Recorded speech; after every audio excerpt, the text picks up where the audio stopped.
Bismillahirrahmanirrahim. Assalamualaikum warahmatullahi wabarakatuh. Alhamdulillahirrabbilalamin. Allahumma sholli ala Muhammad wa ala ali Muhammad.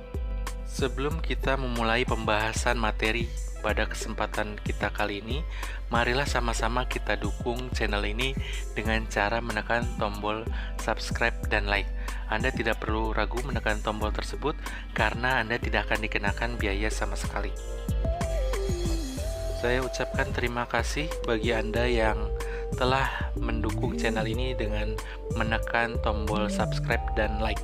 Dengan menekan tombol tersebut, Anda turut berpartisipasi dalam rangka membuat channel ini lebih bermanfaat lagi bagi lebih banyak orang. Pada kesempatan kali ini kita akan membahas materi tentang konflik dan integrasi sosial. Tujuan pembelajaran. Dengan mempelajari bab ini, Anda diharapkan mampu mendeskripsikan berbagai pengaruh diferensiasi sosial dan stratifikasi sosial, mengidentifikasi berbagai konflik dalam masyarakat, mendeskripsikan sebab-sebab konflik, dan mendeskripsikan faktor pendorong integrasi sosial. Pada materi ini, diferensiasi sosial dan stratifikasi sosial menyebabkan dua hal. Yang pertama adalah konflik, yang kedua integrasi sosial. Adapun konflik itu sendiri terjadi karena perbedaan antar individu, perbedaan kebudayaan, perbedaan kepentingan, dan perubahan sosial.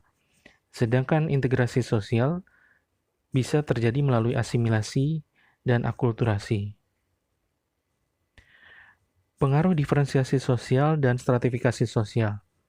Diferensiasi dan stratifikasi sosial memberikan pengaruh positif dapat mendorong terjadinya integrasi sosial, sedangkan pengaruh negatifnya adalah terjadinya disintegrasi sosial. Diferensiasi sosial dapat menimbulkan primordialisme, etnosentrisme, politik aliran, dan terjadinya proses konsolidasi. Primordialisme merupakan pandangan atau paham yang menunjukkan sikap berpegang teguh pada hal-hal yang sejak semula melekat pada diri individu, seperti suku bangsa, ras, dan agama. Istilah primordialisme berasal dari kata bahasa Latin, yaitu primus, yang artinya pertama atau utama, dan ordiri yang artinya tenunan atau ikatan. Primordialisme dapat berarti ikatan-ikatan utama seseorang dalam kehidupan sosial, dengan hal-hal yang dibawanya sejak lahir seperti suku bangsa, ras, klan, asal-usul kedaerahan, dan agama. Etnosentrisme. Primordialisme yang berlebihan juga akan menghasilkan sebuah pandangan subjektif yang disebut etnosentrisme atau fanatisme suku bangsa. Etnosentrisme adalah suatu sikap menilai kebudayaan masyarakat lain dengan menggunakan ukuran-ukuran yang berlaku di masyarakatnya. Karena yang dipakai adalah ukuran-ukuran masyarakatnya, maka orang akan selalu menganggap kebudayaannya memiliki nilai lebih tinggi daripada kebudayaan masyarakat lain. Politik aliran atau sektarian. Politik aliran merupakan keadaan di mana sebuah kelompok atau organisasi tertentu dikelilingi oleh sejumlah organisasi massa atau ormas, baik formal maupun informal. Tali pengikat antar kelompok dan organisasi-organisasi massa ini adalah ideologi atau aliran sekte tertentu. Contohnya partai politik PKB yang dikelilingi oleh ormas-ormas NU. Konsolidasi berasal dari kata consolidation yang berarti penguatan atau pengukuhan. Konsolidasi memiliki dua sisi, yaitu sisi ke dalam dan sisi keluar.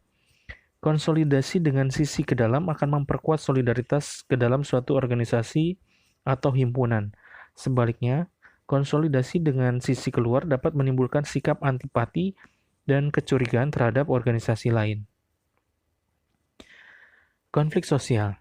Kata konflik berasal dari bahasa Latin, yaitu configur, yang artinya saling memukul.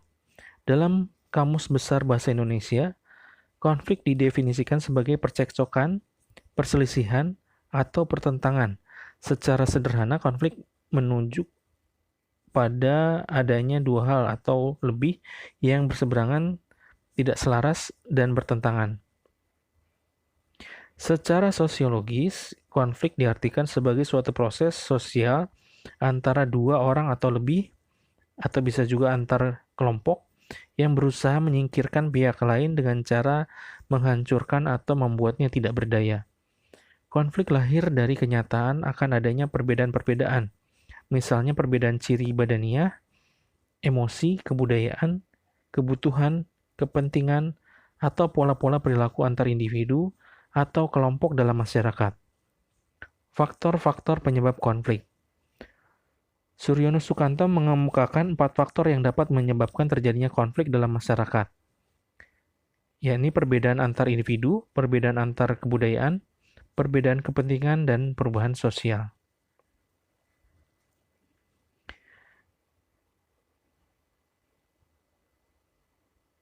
Ya, perbedaan individu ini bisa berarti perbedaan ciri individu, ya, ciri fisik, bisa juga sifat-sifat yang berbeda antar individu yang bisa menyebabkan perselisihan atau kesalahpahaman dalam interaksi sosial. Sedangkan perbedaan antar budaya ini jelas bahwa setiap budaya memiliki ciri masing-masing. Dan biasanya setiap suku itu akan memiliki perasaan fanatik terhadap kebudayaannya. Nah, ini yang bisa menimbulkan konflik adalah apabila sikap bangga terhadap kebudayaan yang dimiliki diiringi dengan sikap merendahkan kebudayaan lain. Nah, inilah akar penyebab terjadinya konflik. Sedangkan perbedaan kepentingan berarti setiap manusia itu memiliki hal-hal yang dianggap penting atau berharga dan berusaha untuk memenuhi kebutuhan hidupnya. Nah, persaingan untuk pemenuhan kebutuhan hidup inilah yang bisa menyebabkan terjadinya konflik sosial. Kemudian perubahan sosial. Perubahan sosial yang cepat itu biasanya akan mendorong terjadinya konflik. Karena di satu sisi pasti akan ada kelompok-kelompok yang mendukung terjadinya perubahan dan juga ada kelompok-kelompok yang tidak ingin berubah. Nah, dua kelompok inilah yang biasanya memiliki perselisihan sehingga terjadi konflik.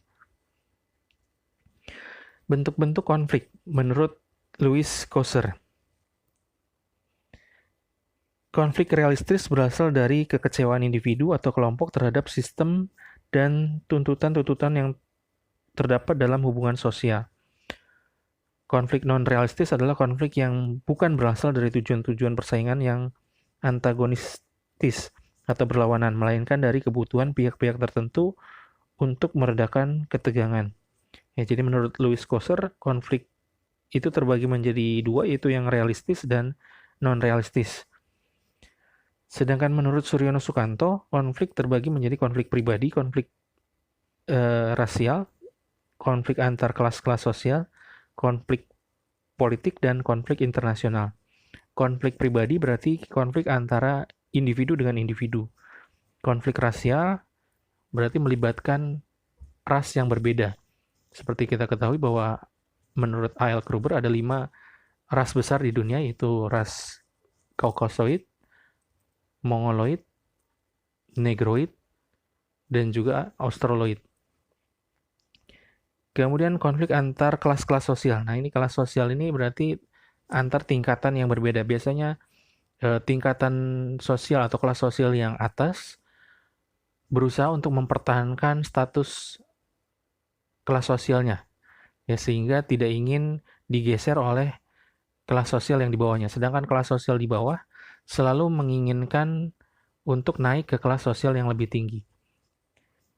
Kemudian konflik politik. Ya, perebutan kekuasaan ini suatu hal yang sering terjadi dalam masyarakat modern sekarang ini. Ya, dengan adanya era demokrasi, ini membuat setiap orang memiliki kesempatan untuk menjabat posisi penting dalam suatu pemerintahan atau sistem politik. Nah, sehingga inilah yang menyebabkan konflik pada dunia politik, Jadi masyarakat itu memiliki partai-partai ya untuk menyalurkan aspirasinya, dan partai-partai inilah yang nanti bersaing ya untuk memperebutkan posisi penting dalam pemerintahan. Kemudian konflik internasional ini melibatkan negara-negara yang ada di dunia ya. Jadi konflik internasional itu bisa diartikan juga konflik antar negara. Kemudian menurut Ursula Le Guin, konflik terbagi menjadi konflik dengan orang tua sendiri, konflik dengan anak-anak sendiri, konflik dengan keluarga seperti saudara kandung, paman, bibi, kakek, nenek, dan sebagainya. Kemudian konflik dengan orang lain, artinya konflik yang terjadi antara orang yang sebelumnya tidak saling mengenal satu dengan yang lain. Kemudian konflik dengan suami istri, ya jadi dalam suatu keluarga biasanya wajar terjadi perselisihan antar atau konflik antara suami dengan istri. Ya asalkan itu untuk hal yang positif tentunya akan berdampak positif. Sedangkan kalau didasari kepada kepentingan yang negatif akan berakhir dengan negatif. Kemudian konflik di sekolah. Ya, konflik di sekolah ini bisa antar siswa dengan guru, guru dengan kepala sekolah, atau antar siswa, dan lain sebagainya. Kemudian konflik dalam pemilihan pekerjaan. Ya, jadi dalam dunia kerja ini terjadi persaingan untuk merebutkan lapangan pekerjaan yang sempit, dan biasanya juga sering terjadi konflik dalam dunia pekerjaan dari institusi yang sama, bisa terjadi persaingan antar karyawan. Kemudian konflik antar agama. Ya, konflik antar agama ini suatu konflik yang sulit untuk dihilangkan ya, karena masing-masing menganggap agamanya lebih baik. Sebenarnya ketika seseorang menganggap suatu agama itu baik, itu belum menjadi masalah. Tetapi yang menjadi masalah apabila ketika dia menganggap agamanya baik, dia menganggap agama lain buruk, dan dia melecehkan atau menghina agama lain. Nah, itu yang menyebabkan terjadinya konflik agama. Kemudian konflik pribadi. Ya, konflik pribadi berarti konflik antar individu dengan individu. Dampak sebuah konflik. Dampak konflik bisa positif dan negatif. Dampak positifnya adalah memperjelas aspek-aspek kehidupan yang belum jelas. Jadi dengan adanya konflik, hal-hal yang belum diatur dalam norma, nah itu akan dibuat aturannya. Artinya ketika terjadi konflik dan belum ada aturan yang bisa mengatasi konflik tersebut, maka akan segera dibuat aturan yang lebih jelas atau norma yang lebih tegas. Kemudian memungkinkan adanya penyesuaian kembali norma-norma, nilai-nilai, serta hubungan-hubungan sosial. Ya, jadi ketika terjadi konflik akan terjadi penyesuaian kembali terhadap norma-norma tadi, ya disesuaikan, karena fungsi norma adalah mengatur hubungan sosial supaya tidak terjadi hubungan yang merugikan satu dengan yang lain. Ya, kemudian nilai-nilai serta hubungan sosial, sehingga diharapkan nantinya tercipta interaksi sosial yang harmonis. Kemudian yang ketiga, meningkatkan solidaritas sesama anggota kelompok atau in-group solidarity. Ya, jadi dengan adanya konflik, ini akan memperkuat solidaritas dalam kelompok. Yang keempat, merupakan jalan untuk mengurangi ketegangan antara individu dengan kelompok. Ya, jadi dengan adanya konflik ini bisa juga, bukan ketegangan, mengurangi ketergantungan.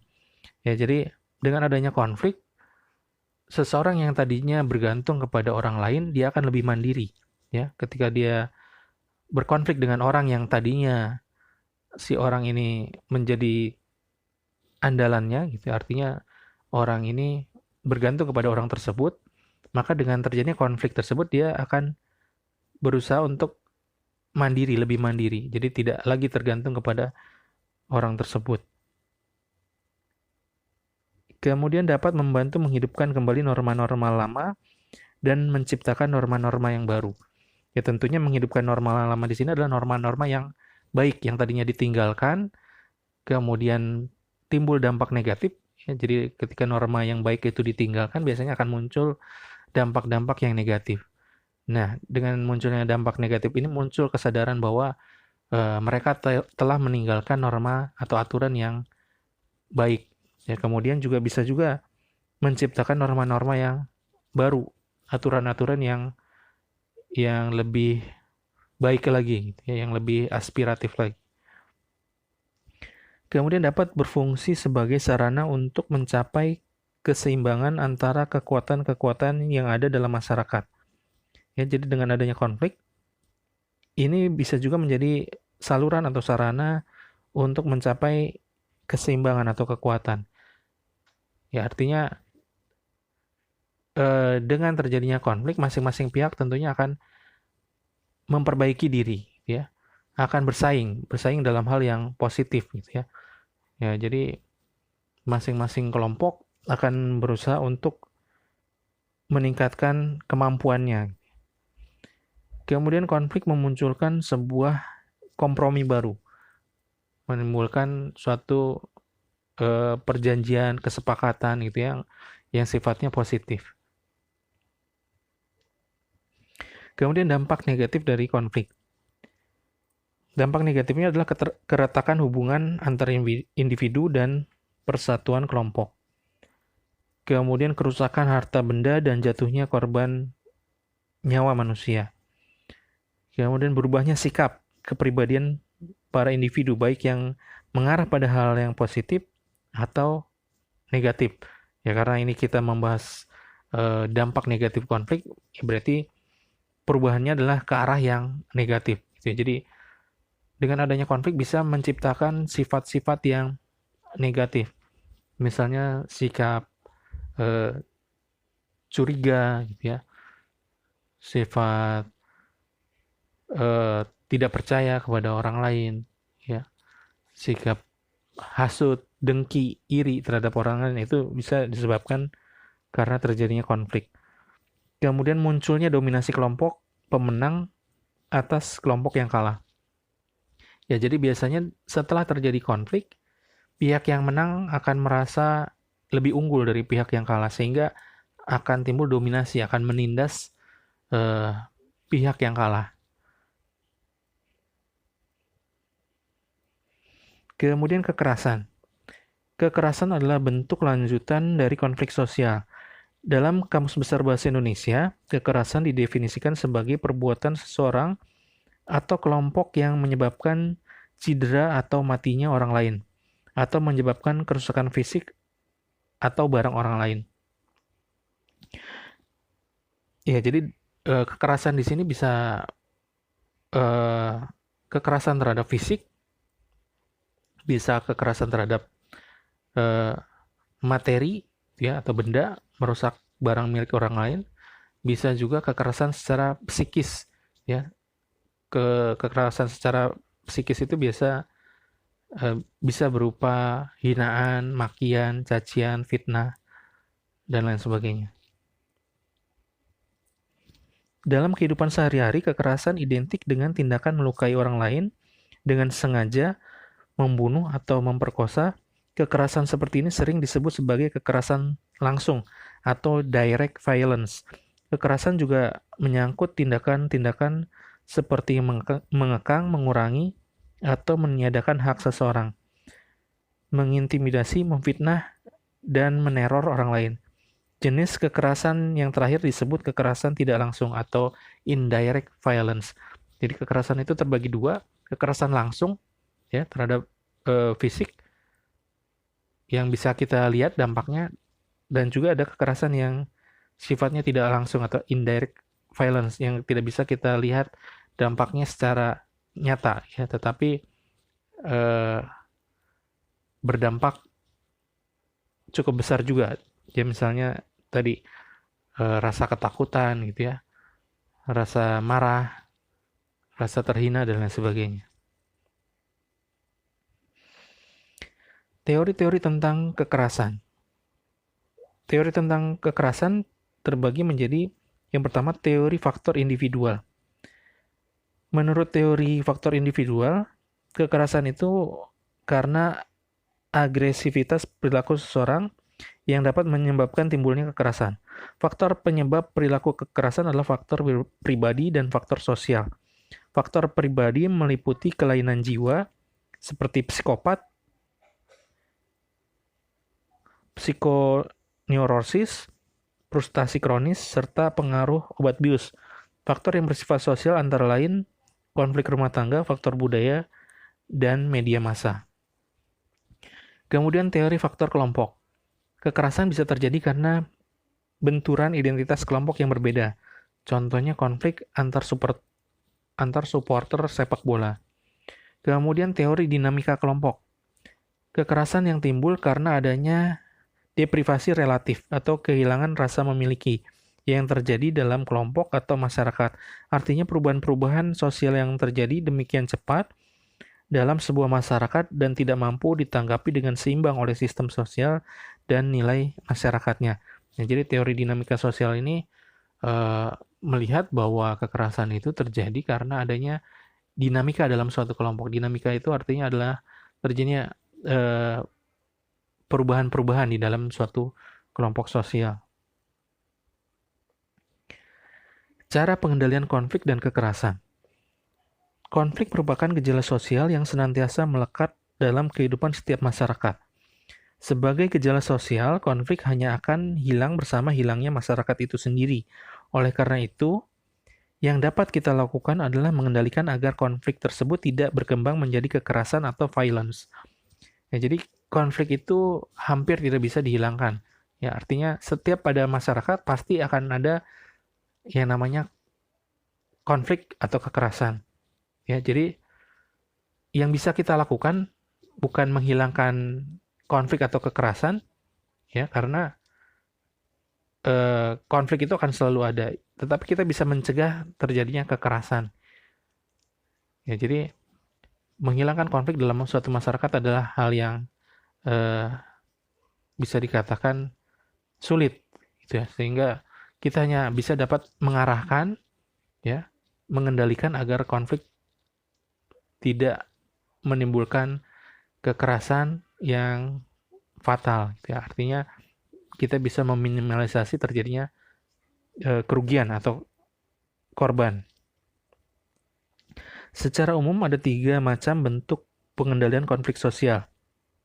Yang pertama, konsiliasi, yaitu bentuk pengendalian konflik yang dapat dilakukan melalui lembaga-lembaga tertentu yang memungkinkan diskusi dan pengambilan keputusan yang adil di antara pihak-pihak yang bertikai. Jadi konsiliasi itu adalah penyelesaian konflik melalui lembaga yang bersangkutan, tempat terjadinya konflik antar individu misalnya. Ya, jadi diselesaikan melalui lembaga-lembaga yang bersangkutan. Kemudian mediasi. Pengendalian konflik dengan cara mediasi dilakukan apabila kedua pihak yang berkonflik sepakat untuk menunjuk pihak ketiga sebagai mediator. Pihak ketiga ini akan memberikan pemikiran atau nasihat-nasihatnya tentang cara terbaik dalam menyelesaikan pertentangan mereka. Yang ketiga, arbitrasi. Arbitrasi atau perwasitan umumnya dilakukan apabila kedua belah pihak yang berkonflik sepakat untuk menerima atau terpaksa menerima hadirnya pihak ketiga yang akan memberikan keputusan tertentu untuk menyelesaikan konflik. Jadi perbedaannya antara mediasi dengan arbitrasi adalah mediasi itu pihak ketiganya hanya memberikan saran. Sedangkan arbitrasi pihak ketiganya bersifat memaksa, artinya keputusan yang diambil oleh pihak ketiga itu harus dilaksanakan oleh pihak-pihak yang berkonflik. Ya, integrasi sosial. Dalam Kamus Besar Bahasa Indonesia disebutkan bahwa integrasi adalah pembauran sesuatu yang tertentu sehingga menjadi kesatuan utuh dan bulat. Istilah pembauran tersebut mengandung arti masuk ke dalam, menyesuaikan, menyatu, atau melebur sehingga menjadi seperti satu. Dengan demikian, integrasi merujuk pada masuk, menyesuaikan, atau meleburnya dua hal atau lebih yang berbeda sehingga menjadi seperti satu. Dari uraian tersebut, kita dapat menyimpulkan bahwa integrasi sosial adalah proses penyesuaian unsur-unsur yang berbeda dalam masyarakat sehingga menjadi satu kesatuan. Unsur-unsur yang berbeda tersebut dapat meliputi perbedaan kedudukan, sosial, ras, etnik, agama, bahasa, kebiasaan, sistem nilai, dan norma. Syarat terwujudnya integrasi sosial menurut William Cockburn dan Meyer Nimkov. Yang pertama, anggota-anggota masyarakat merasa berhasil saling mengisi kebutuhan-kebutuhan di antara mereka. Ya, jadi integrasi sosial akan terjadi kalau masyarakatnya itu saling mengisi satu dengan yang lain, saling melengkapi. Yang kedua, masyarakat berhasil menciptakan kesepakatan atau konsensus bersama mengenai norma dan nilai-nilai sosial yang dilestarikan dan dijadikan pedoman. Yang ketiga, norma-norma dan nilai sosial itu berlaku cukup lama, tidak mudah berubah, dan dijadikan secara konsisten oleh seluruh anggota masyarakat. Faktor yang mempengaruhi cepat lambatnya proses integrasi sosial adalah yang pertama, homogenitas kelompok. Semakin homogen suatu masyarakat, maka akan semakin mudah untuk terjadinya integrasi sosial. Sedangkan semakin heterogen, maka kemungkinan untuk terjadinya integrasi semakin kecil, meskipun tidak menutup kemungkinan untuk terjadinya integrasi sosial. Yang kedua, besar kecilnya kelompok. Kelompok yang besar ini akan memiliki potensi untuk terjadinya integrasi sosial lebih rendah dibandingkan kelompok sosial yang kecil. Ya, jadi kelompok sosial yang besar ini karena di dalamnya banyak orang yang memiliki perbedaan pemikiran, misalnya perbedaan latar belakang, maka akan sulit untuk menyatukan orang-orang yang memiliki latar belakang berbeda ini dalam jumlah yang besar. Sedangkan kalau jumlahnya relatif sedikit, ini akan lebih mudah untuk terjadinya integrasi sosial. Kemudian mobilitas geografis. Ya, mobilitas geografis juga merupakan faktor yang menyebabkan cepat atau lambatnya proses integrasi sosial. Ya, semakin mobile suatu masyarakat, maka ini akan semakin potensi untuk terjadi integrasi sosialnya lebih rendah gitu ya. Sehingga sulit untuk bersatu. Sedangkan kalau yang mobilitas geografisnya rendah, ini akan lebih mudah untuk dipersatukan. Kemudian efektivitas komunikasi. Ya, semakin efektif suatu komunikasi, ini akan mendorong integrasi sosial menjadi lebih mudah gitu ya. Sedangkan ketika komunikasi berjalan tidak lancar, maka potensi untuk terjadi integrasi sosial itu lebih rendah. Ya, karena itu mengapa Indonesia dengan berbagai suku dan bahasa itu bisa terintegrasi karena dipersatukan oleh alat komunikasi yang sama, yaitu bahasa Indonesia. Bentuk-bentuk integrasi sosial. Yang pertama, integrasi normatif. Integrasi normatif dapat diartikan sebagai bentuk integrasi yang terjadi akibat adanya norma-norma yang berlaku di masyarakat. Dalam hal ini, norma merupakan hal yang mampu mempersatukan masyarakat. Jadi integrasi normatif berarti integrasi yang didorong oleh norma-norma yang sama yang dapat mempersatukan dua masyarakat atau lebih yang berbeda. Kemudian integrasi fungsional. Integrasi fungsional terbentuk karena ada fungsi tertentu dalam masyarakat. Sebuah integrasi dapat terbentuk dengan mengedepankan fungsi dari masing-masing pihak yang ada dalam sebuah masyarakat. Ya, jadi kalau integrasi normatif itu dipersatukan oleh norma, integrasi fungsional ini mereka terintegrasi karena saling membutuhkan satu dengan yang lain, saling melengkapi satu dengan yang lain. Yang ketiga, integrasi koersif. Integrasi koersif terbentuk berdasarkan kekuasaan yang dimiliki penguasa. Dalam hal ini, penguasa menerapkan cara-cara koersif atau kekerasan.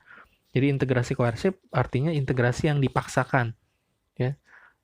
Jadi meskipun mereka sebenarnya tidak menginginkan untuk bersatu, tetapi karena adanya paksaan, karena adanya ancaman, maka terciptalah integrasi.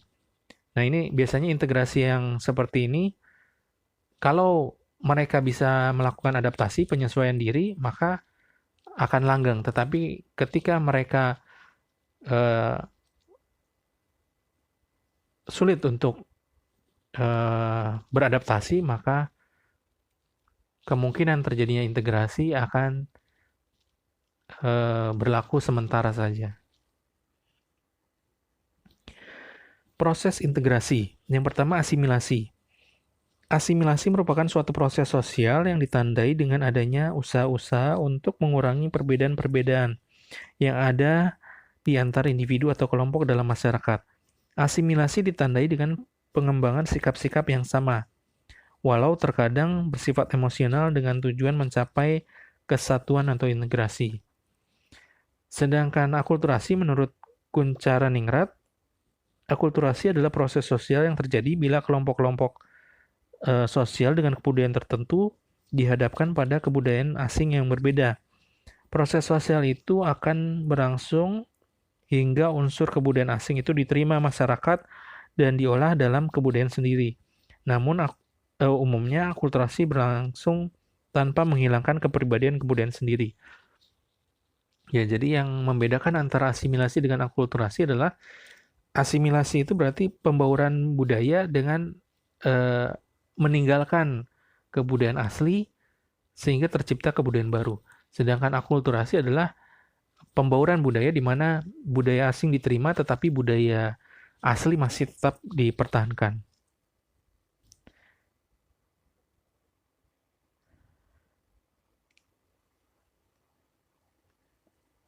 Ya, kemudian toleransi terhadap perbedaan. Ini sebenarnya adalah faktor-faktor pendorong integrasi sosial. Ya. Dalam proses asimilasi, integrasi sosial dapat dicapai karena adanya faktor-faktor yang pertama tadi toleransi terhadap perbedaan. Toleransi itu artinya adalah sikap memaklumi perbedaan. Ya, jadi dengan adanya perbedaan, toleransi itu menganggap perbedaan itu adalah hal yang wajar, tetapi tidak merubah identitas atau keyakinan masing-masing. Ya, jadi mempersilahkan adanya perbedaan tetapi tidak mempengaruhi jati diri seseorang. Kemudian kesempatan yang seimbang dalam bidang ekonomi. Ya, jadi integrasi sosial akan terjadi kalau adanya keseimbangan, ya, kesempatan dalam bidang ekonomi. Artinya setiap orang memiliki kesempatan yang sama untuk memenuhi kebutuhan hidupnya. Ya, sehingga kalau kebutuhan ekonomi ini terpenuhi, maka kemungkinan terjadinya konflik itu akan semakin kecil. Kemudian sikap saling menghargai, ya, antara seseorang itu, antar satu orang dengan orang yang lain, antara satu kelompok dengan kelompok yang lain itu ada sikap menghargai. Gitu ya. Menghargai ini berbeda dengan toleransi. Kalau toleransi itu cenderung lebih pasif gitu ya. Sedangkan sikap menghargai ini cenderung aktif gitu ya, memberikan penghargaan gitu ya. Menyukai kebudayaan masyarakat lain misalnya. Ya, dan lain sebagainya. Kemudian sikap terbuka dari golongan yang berkuasa dalam masyarakat. Ya, integrasi sosial hanya akan terjadi kalau penguasanya itu bersifat terbuka, mau menerima masukan, mau menerima kritik, ya, sehingga integrasi sosial akan lebih mudah dicapai. Kemudian persamaan dalam unsur-unsur budaya.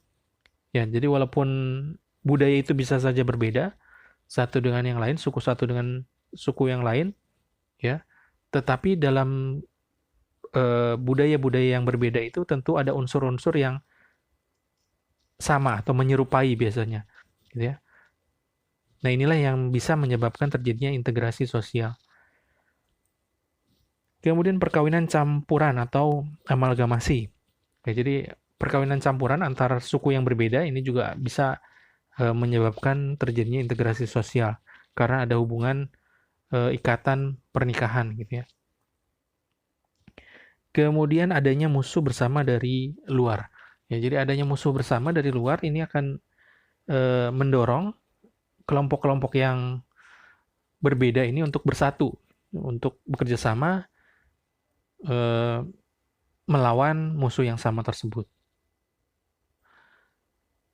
Ya, itulah materi yang bisa saya sampaikan tentang integrasi konflik sosial dan integrasi sosial. Kurang lebihnya saya mohon maaf. Wabillahi taufiq wal hidayah. Wassalamualaikum warahmatullahi wabarakatuh.